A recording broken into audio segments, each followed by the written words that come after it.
साथियों नमस्कार। हमारे चैनल रमन विद्यार्थी में आपका बहुत बहुत स्वागत है। आओ अंग्रेजी सीखें के आज के इस वीडियो में हम लोग ई अक्षर के उच्चारण के नियम सीखेंगे और ई अक्षर की शब्दों में उपयोगिता भी सीखेंगे। तो आइए शुरू करते हैं। सबसे पहला नियम पढ़ लेते हैं। यदि किसी शब्द में दो व्यंजन के बीच में, व्यंजन अक्षर आप जानते ही होंगे, 26 अक्षरों में से 5 अक्षर स्वर होते हैं, बाकी अक्षर व्यंजन होते हैं। 5 अक्षर स्वर कौन से होते हैं? ए, ई, आई, ओ और यू। ये अक्षर स्वर अक्षर होते हैं और बाकी बचे हुए 21 अक्षर व्यंजन होते हैं। और वाई को भी कहीं कहीं स्वर मान लिया जाता है, तो यहाँ पर वो बात बाद में करेंगे, पहले यहाँ पर देख लेते हैं।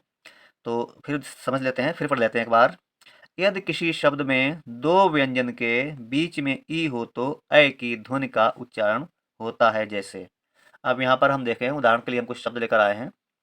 यहाँ पर बी और डी, ये दोनों अक्षर व्यंजन अक्षर हैं, ठीक है। इन दोनों व्यंजन अक्षरों के बीच में ई है, तो यहाँ पर ई का उच्चारण ऐ के रूप में होगा, ऐ बोला जाएगा, ठीक है।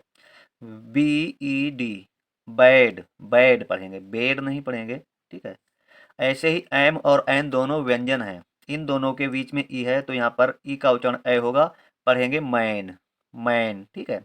यहाँ भी एस और एन के बीच में ई है, तो यहाँ पर सैंड पढ़ेंगे। ऐसे टी ई एन, टी और एन दोनों व्यंजन है, इसके बीच में ई है, तो यहाँ टैन पढ़ेंगे। यहाँ पर पी और ई एन है, पी और एन दोनों व्यंजन है, बीच में ई है, तो पैन पढ़ेंगे। एच और एन व्यंजन है, इनके बीच में ई है, तो ई को ए पढ़ेंगे, हैंड पढ़ेंगे यानी कि, ठीक है, समझ गए। एक बार फिर सुन लेते, पढ़ लेते हैं। यदि किसी शब्द में दो व्यंजन के बीच में ई हो तो ए की ध्वनि का उच्चारण होता है जैसे bad, man, sand, tan, pan, hand. अगला नियम देख लेते हैं। यदि किसी शब्द के अंत में, अब यहाँ पर ध्यान देना है, अंत में यानी कि शब्द के आखिर में ई हो तो ई की ध्वनि का उच्चारण नहीं होता है जैसे। अब यहाँ पर देख लेते हैं, जैसे यहाँ कुछ हम शब्द लेकर आए हैं, उदाहरण के लिए टी ए पी ई, तो इसे टेप पढ़ेंगे, ठीक है। T O N E, tone पढ़ेंगे, टोने नहीं पढ़ेंगे। F I L E, file पढ़ेंगे, फिले नहीं पढ़ेंगे। W A R K, W A K E, ठीक है, बेक पढ़ेंगे, बके नहीं पढ़ेंगे। H O L E, hole पढ़ेंगे। ऐसे ही D R I V E, drive पढ़ेंगे, ड्राइवे नहीं पढ़ेंगे। ई क्यों नहीं पढ़ते हैं? ध्यान दें, ई इसलिए नहीं, ई क्यों लिखी होती है, ये जानने की बात है। यदि ई का उच्चारण नहीं होता है तो ई लिखते क्यों हैं? ठीक है, ई इसलिए लिखते हैं कि ये इस बात का इशारा करती है कि इससे पहले जो स्वर अक्षर लिखा होता है, यानी कि ई से पहले एक व्यंजन होता है, उससे पहले जो स्वर होता है, जहाँ पर ई का उच्चारण नहीं लिखते हैं, उससे पहले व्यंजन से पहले जो स्वर होता है, उस स्वर को ज्यों का त्यों रखने के लिए ये इशारा करती है ई। ये काम, इस ये ई जो है यहाँ पर इस अक्षर को बल देती है।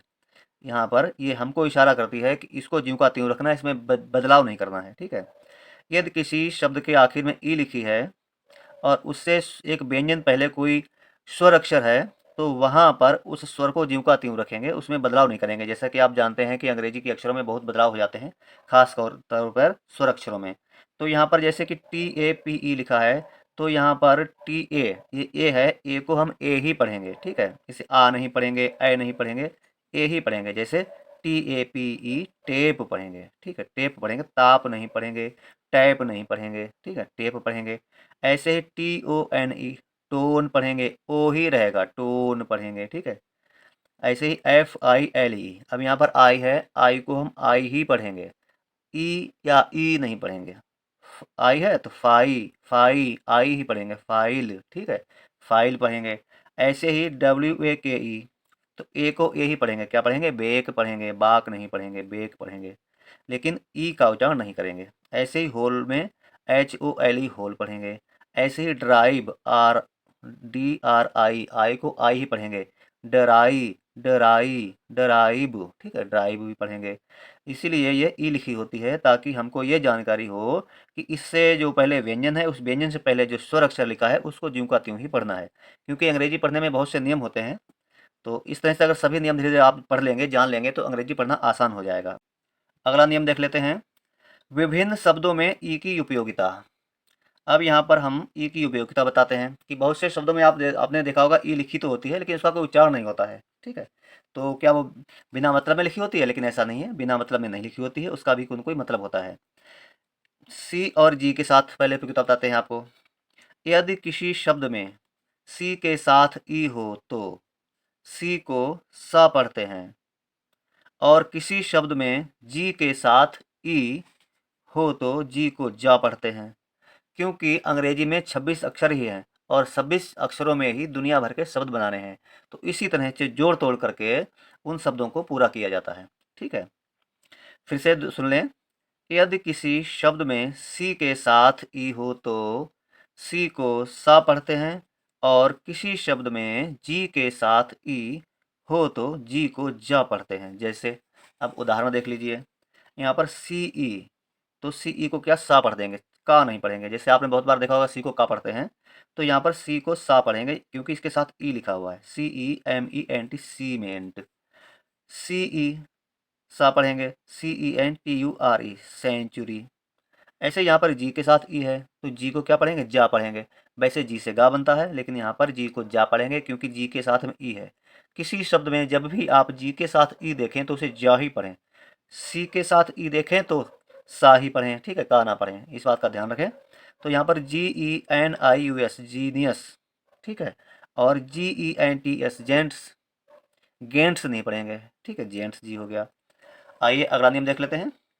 यदि किसी शब्द में आर से पहले ई है तो, जैसे यहाँ पर ई आर लिखा है, तो ई आर को अर पढ़ेंगे। ध्यान दें, किसी शब्द में आर से पहले अगर ई आता है तो वहाँ पर अर पढ़ेंगे। जैसे M A K E R, maker, ठीक है।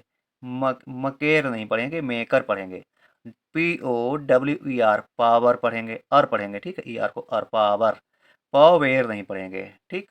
डब्ल्यू ओ आर के ई आर, वर्कर पढ़ेंगे। S I L V I R V E R, silver पढ़ेंगे, ठीक है। तो यहाँ पर ई का उच्चारण अ हो जाता है, silver, P O E R, power, अर हो गया, अ उच्चारण हो गया। आइए अब अगला नियम देख लेते हैं। यदि किसी शब्द में ई एस टी के साथ में है, जैसे ई एस टी इस तरह है, तो वहाँ पर ई को ए पढ़ते हैं। जैसे N E S T, nest पढ़ेंगे, ए पढ़ेंगे नेस्ट। W E S T, west पढ़ेंगे।